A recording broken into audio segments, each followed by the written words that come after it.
Magsitayo po tayong lahat para sa orasyon. Sa ngalan ng Ama at ng Anak at ng Espiritu Santo, Amen. ang anghel ng Panginoon ay nagbalita kay Santa Maria. At siya'y naglihila lang ng Espiritu Santo. Abagi noong Maria, napupuno ka ng grasya, ang Panginoong Diyos ay sumasa iyo.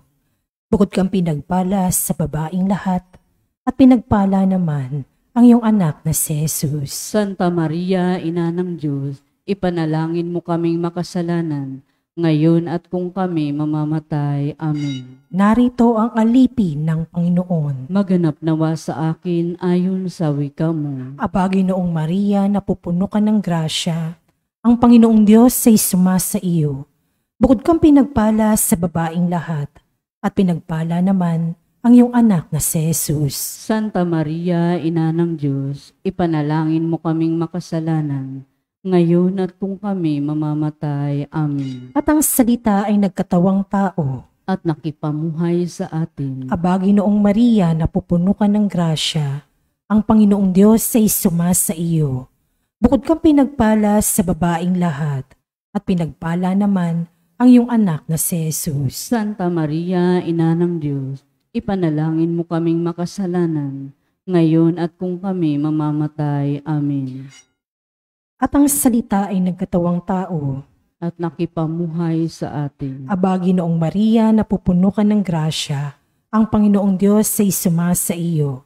Bukod kang pinagpala sa babaing lahat, at pinagpala naman ang iyong anak na si Jesus. Santa Maria, Ina ng Diyos, ipanalangin mo kaming makasalanan, ngayon at kung kami mamamatay. Amen. Ipanalangin mo kami, O Santa na Ina ng Diyos, nang kami maging dapat makinabang sa mga pangako ni Kristo. Manalangin tayo.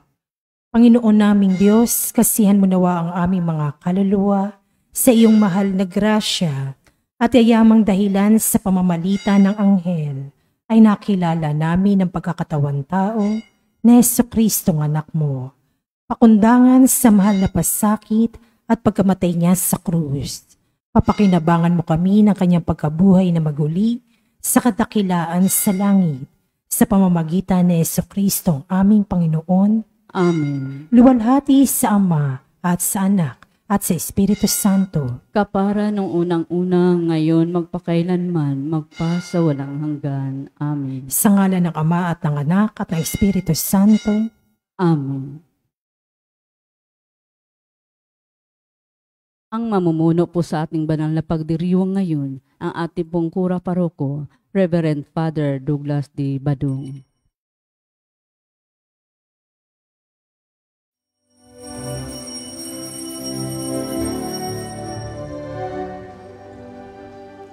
Pagmamahal sa Panginoon ay simula ng karunungan. Ang kaniyang kapurihay manatili magpakailanman.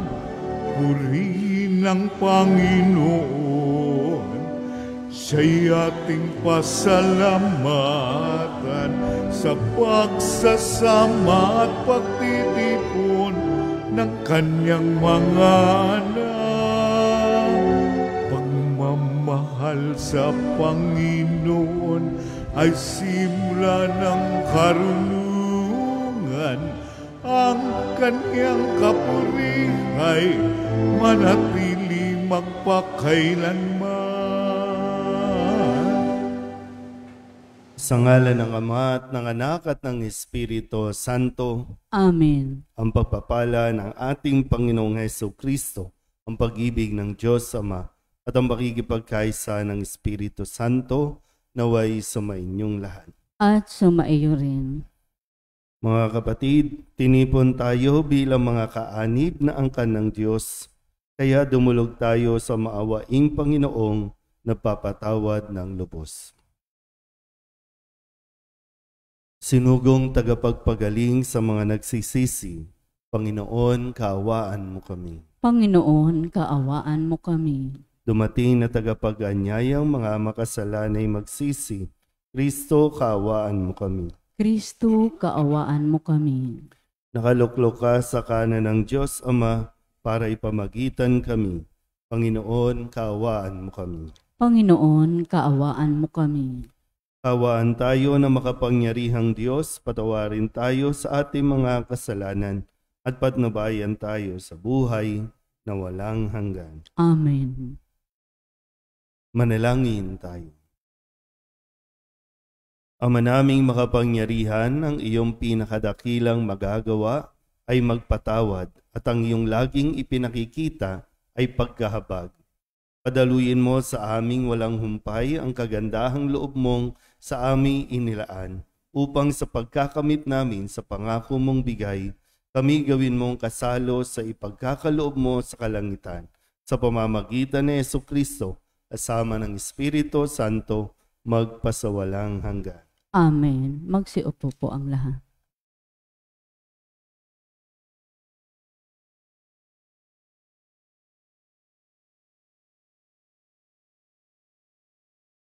Pagbasa mula sa aklat ni Propeta Baruch. Matuwid ang Panginoon naming Diyos, ngunit lipos kami ng kadustaan hanggang ngayon. Kaming mga taga-Huda, mga mamamayan ng Jerusalem, pati aming mga hari, mga pinuno, mga saserdote, mga propeta at mga ninuno. Pagkat nagkasala kami sa Panginoon naming Diyos, nilabag namin ang kanyang mga utos. Hindi kami nakinig sa kanya. Hindi namin sinunod ang mga tuntuning ibinigay niya sa amin. Mula nang ang mga ninuno namin ay ilabas ng Panginoon sa Ehipto, patuloy kami ng pagtataksil sa kanya hanggang ngayon. Naging suwail kami, kaya ngayon ay naghihirap kami.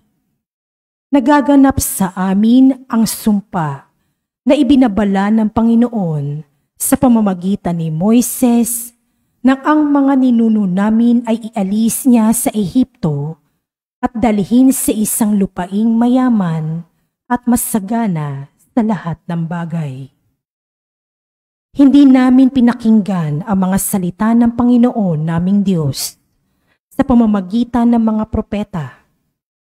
Ang sinunod namin ay ang masasamang hilig at panay kasamaan ng aming ginawa. Sumamba kami sa mga Diyos-Diyosan at gumawa kami ng kinasusuklaman ng Panginoon. Ang salita ng Diyos. Salamat sa Diyos, salmong tugunan. Dahil sa ngalan mo, poon iligtas mo kami ngayon. Ulitin po nating lahat. Dahil sa ngalan mo, poon iligtas mo kami ngayon.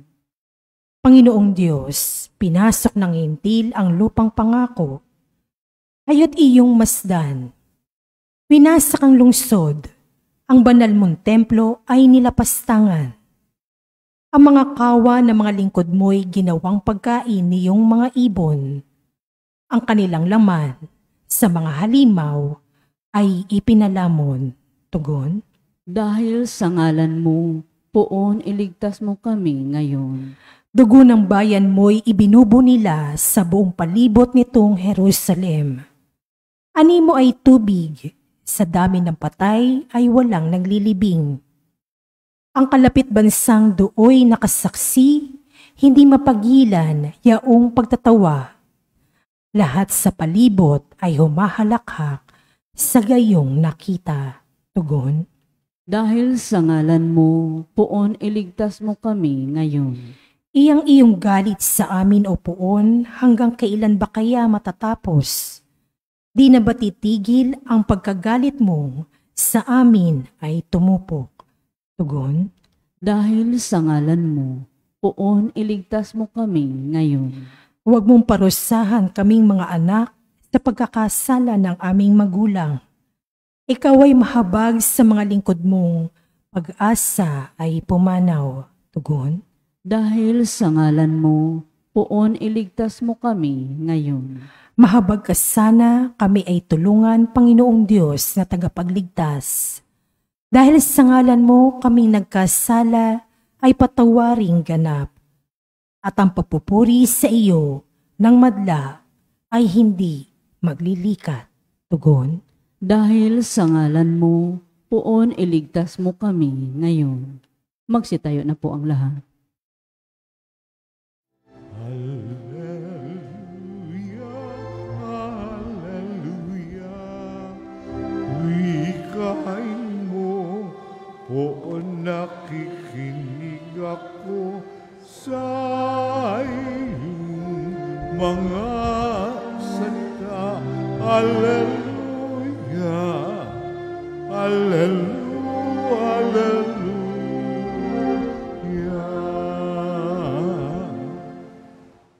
Sumainyo ang Panginoon. At sumaiyo rin. Ang mabuting balita ng Panginoon ayon kay San Lucas. Papuri sa iyo, Panginoon.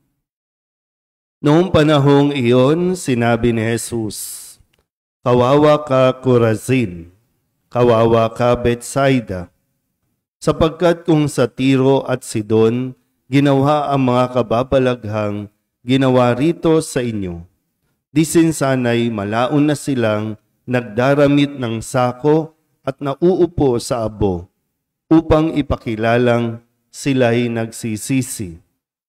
Sa araw ng paghuhukom, higit na mabigat ang kaparusahan ninyo kaysa kaparusahan ng mga taga-Tiro at taga-Sidon. At ikaw, Capernaum, ibig mong mataas hanggang sa langit, ibabagsak ka sa Hades. Ang nakikinig sa inyo'y nakikinig sa akin. Ang nagtatakwil sa inyo'y nagtatakwil sa akin. At ang nagtatakwil sa akin ay nagtatakwil sa nagsugo sa akin. Ang mabuting balita ng Panginoon. Pinupuri ka namin, Panginoong Hesukristo. Magsiupo na po ang lahat. Isang magandang umaga po sa inyong lahat. Unang Biyernes para sa buwan ng Oktubre. At atin pong narinig ang mga pangalang Corazin, Betsaida, Capernaum. Ito po ay hindi lang pangalan ng mga tao, kundi pangalan ng mga lugar, pangalan ng bayan. So, mas sigit pa, hindi lang basta isa. Pero maganda rin no, na mapaalalahanan tayo ng karanasan ng mga taga-Corazin, Betsaida at Capernaum upang hindi na ito mangyari din sa atin. O pwedeng sabihin mga taga-Kamba, mga taga-Solidad, o po pwedeng ang mismong pangalan natin ang mabanggit. Kasi parang pag sinabi dito, no, nagsalita si Jesus at ang sabi niya, kawawa ka. Kawawa ka. Pag dinama pa natin ng kaunti, ano ba yung pinanggagalingan? Nandito yung pag sinabing, kawawa ka Corazin, kawawa ka Betsaida, andun yung kanyang parabang disappointed, no? Yung panghihinayang, yung sayang. Kasi sabi nga, base sa mga pag-aaral, dito sa mga lugar na ito, gumawa si Jesus ng maraming mga himala, ng maraming biyaya. Dito sa bayang ito, marami siyang pinagaling na mga may sakit, marami mga inaalihan ng demonyo ang kanyang pinalaya. Pero sa kabila ng lahat at maraming mga bagay na ginawa ni Jesus sa kanila, ang mga taga-Corazin, Betsaida, Capernaum ay hindi pa rin nagsisi sa kanilang mga kasalanan. Hindi nagbago, kundi mas naging mapagmataas pa na para bang may utang na loob at utang na loob pa ni Jesus o ng Diyos na sila ay tulungan, sila ay bigyan ng mga biyaya.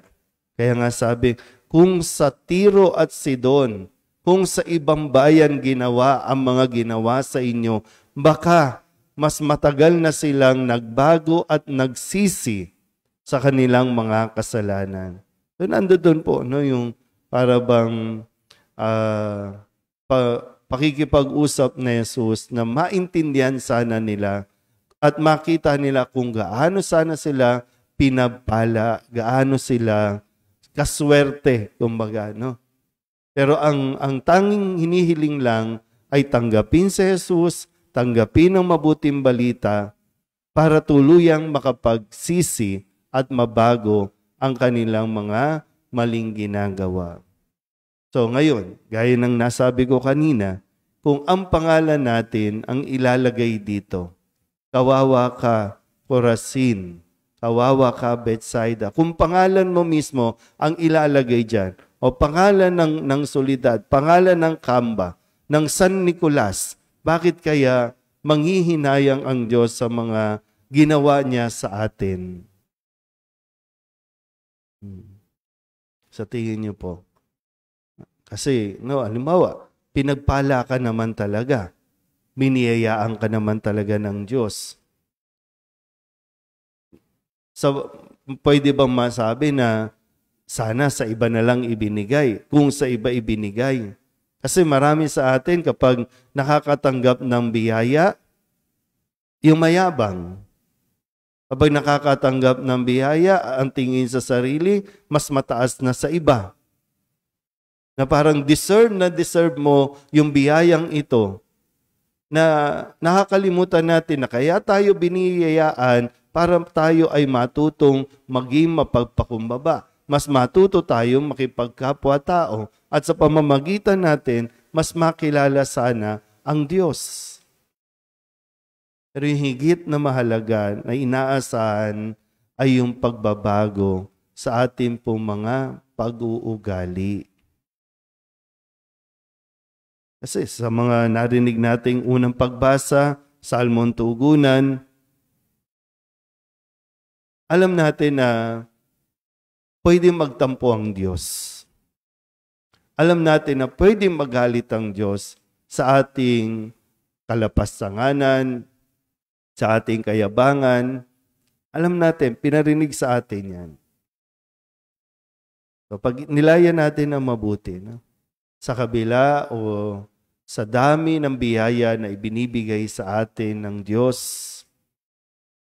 ano bang nangyayari sa atin? Ano bang naidudulot nito? Mas naalala ba natin ang kanyang pagmamahal para tayo tuluyang makapagbago ng ating pong mga ginagawa o mas nagiging mapagmataas tayo? At dapat lang talaga, no? Para bang pag umaharap tayo sa dapat lang talagang binigyan ako. Dapat lang. Sana po mas mapanatili natin ang kababaang loob na bagamat hindi tayo karapat-dapat sa biyayang ibinigay sa atin ng Diyos, pero dahil sa Kanya pong habag at awa, marami tayong biyaya na ibinibigay niya. Amen?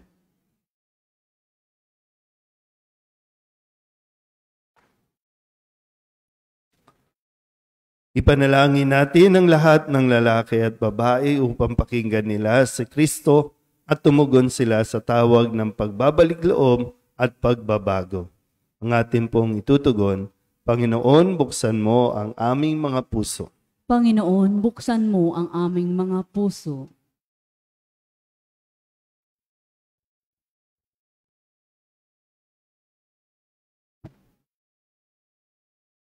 Ang simbahan naway maging instrumento ng pagpapanumbalik ng mga tao sa kawan at maging instrumento ng paghahanda sa kanilang pagpasok sa kaharian ng Diyos. Manalangin tayo sa Panginoon. Panginoon, buksan mo ang aming mga puso. Ang mga pinuno ng mga bansa naway magkapit kamay sa pagdadala ng kalayaan at dangal sa lahat. Manalangin tayo sa Panginoon. Panginoon, buksan mo ang aming mga puso.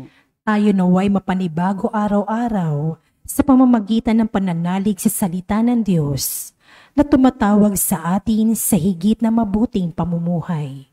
Manalangin tayo sa Panginoon. Panginoon, buksan mo ang aming mga puso. Ang mga pinahina ng pagkakasakit naway mabigyan lakas sa pag-ibig at suporta ng kanilang mga kapamilya at mga mahal sa buhay.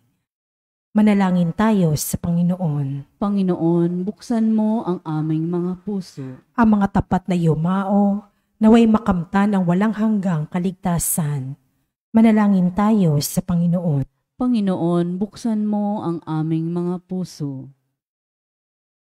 Idulog din natin sa Panginoon ang ating mga personal na kahilingan at mga panalangin para sa ating mga pamilya, kasama din ang mga kahilingan ng mga nanonood sa online.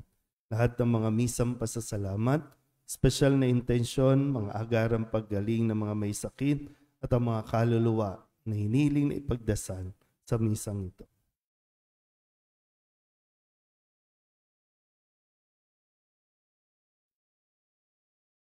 Ang lahat ng ito inihiling namin sa ngalan ni Kristo, ang aming Panginoon. Amen. Magsiupo po ang lahat.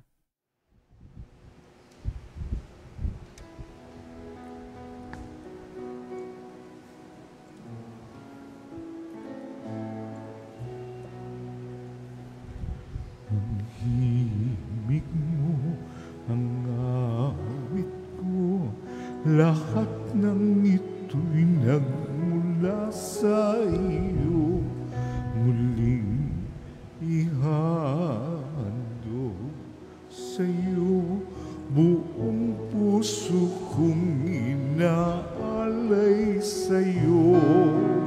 O Diyos, o Panginoon, lahat ay biyayang aming inampon, aming buhay at kakayahan, ito'y para lamang sa iyong kalwalhatian.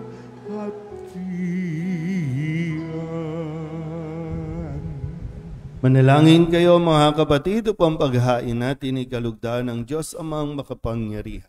Tanggapin nawa ng Panginoon itong paghahain sa iyong mga kamay, sa kapurihan niya at karangalan sa ating kapakinabangan at sa buong sambayanan niyang banal. Ama naming lumikha, loobin mong ikalugod ang aming paghahandog at ito nawa ay siyang magkaloob ng iyong pagpapalang sa aming umaagos sa pamamagitan ni Jesucristo kasama ng Espiritu Santo magpasawalang hanggan. Amen. Sumainyo ang Panginoon. At sumaiyo rin. Itaas sa Diyos ang inyong puso at diwa. Itinaas na namin sa Panginoon. Pasalamatan natin ang Panginoong ating Diyos. Marapat na siya ay pasalamatan. Ama naming makapangyarihan, tunay ngang marapat na ikaw ay aming pasalamatan. Ikinalugod mong likain ang sanlibutan na iyong pinagbabago at idinarangan sa pamamagitan ng iyong anak na kinalulugdan, kaya't utang na loob na ang iyong mga itinatangi at ng mga banal na kapiling mong lagi ang iyong paggiliw at pagkakandili. Kaya kaysa ng mga anghel nagsisiawin ng papuri sa iyo, nang walang humpay sa kalangitan, kami nagbubunyi sa iyong kadakilaan.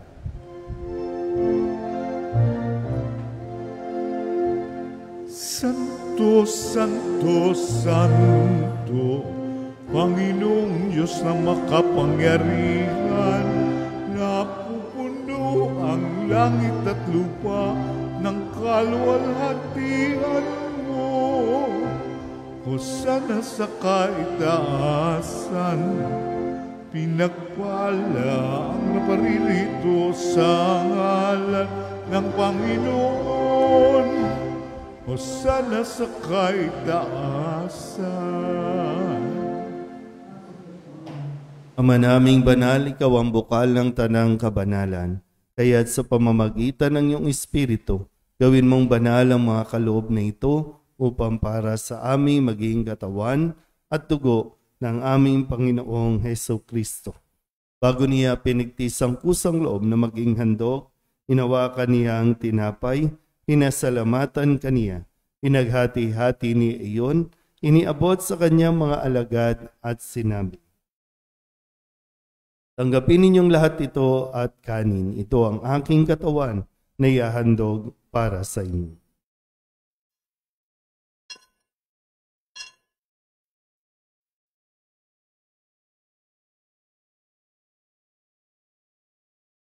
Gayun din naman nang matapos ang hapunan, hinawakan niya ang kalis, muli kaniyang pinasalamatan. Iniabot niya ang kalis sa kanyang mga alagad at sinabi, "Tanggapin ninyong lahat ito at inumin. Ito ang kalis ng aking dugo, ng bago at wala hanggang tipan. Ang aking dugo na ibubuhos para sa inyo at para sa lahat sa ikapagpapatawad ng mga kasalanan. Gawin ninyo ito sa pag-alaala sa akin."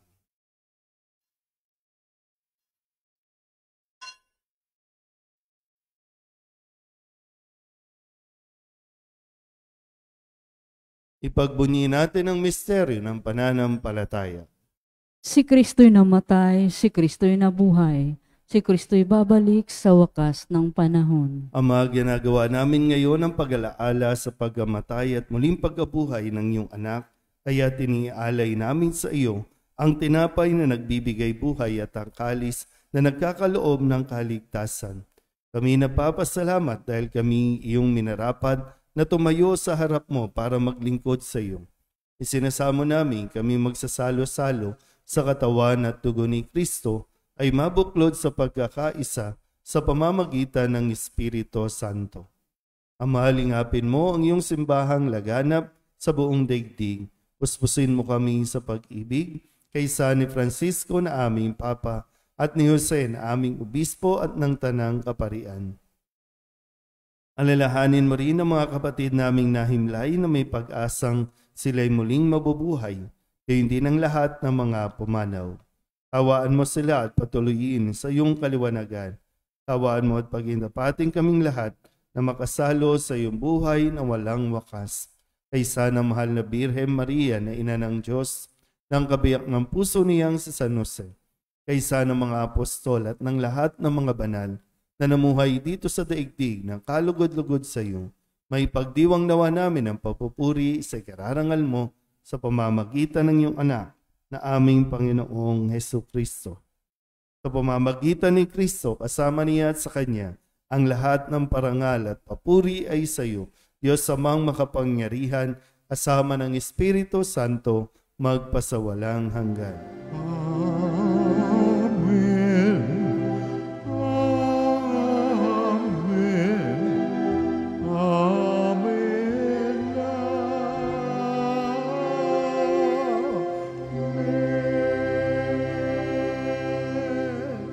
Sa tagubili ng mga nakagagaling na utos at turo ni Jesus sa Panginoon natin at Diyos, ipahayag natin ang lakas loob.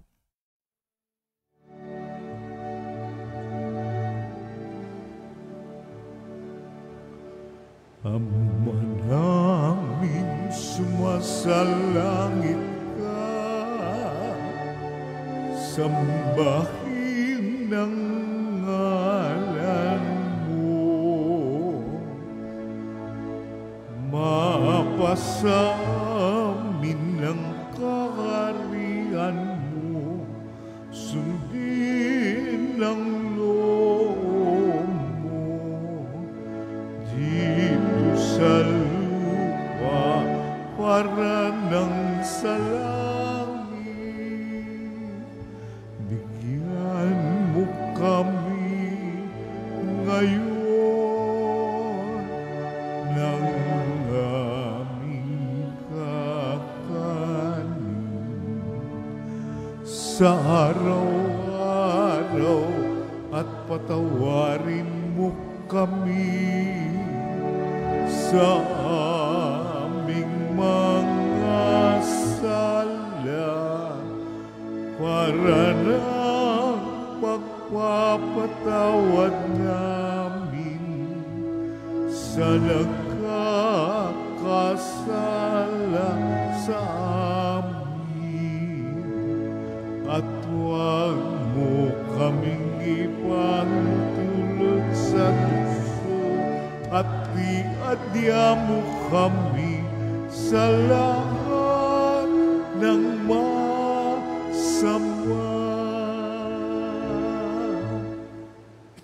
Namin kami iadya sa lahat ng masama, pagkalooban ng kapayapaan araw-araw, iligtas sa kasalanan at ilayo sa lahat ng kapahamakan, samantalang aming pinananabikan ang dakilang araw ng pagpapahayag ng tagapagligtas naming si Jesucristo.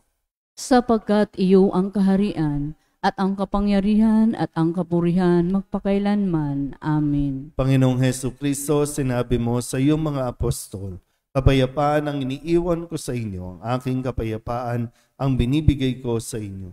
Tunghayan mo ang aming pananampalataya at huwag ang aming mga pagkakasala. Pagkalooban mo kami ng kapayapaan at pagkakaisa ayon sa iyong kalooban, kasama ng Espiritu Santo, magpasawalang hanggan. Amen. Ang kapayapaan ng Panginoon ay laging sumainyo. At sumaiyo rin. Magbigayan po tayo ng kapayapaan sa isa't isa.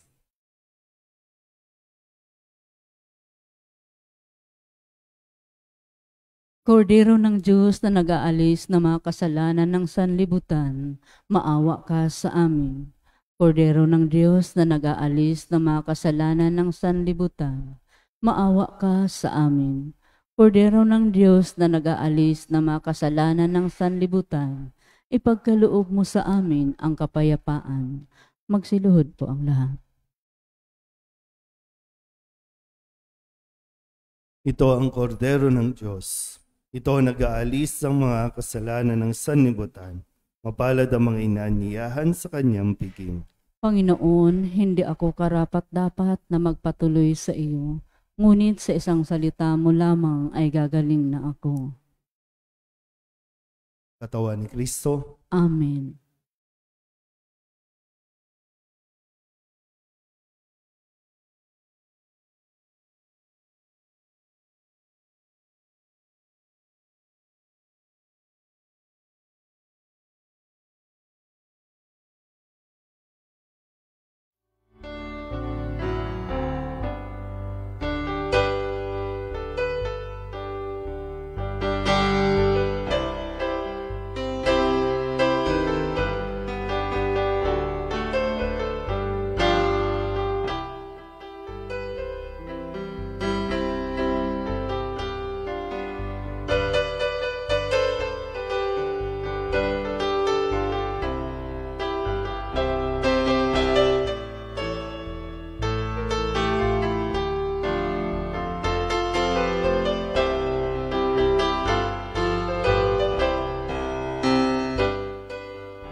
Magsitayo po ang lahat.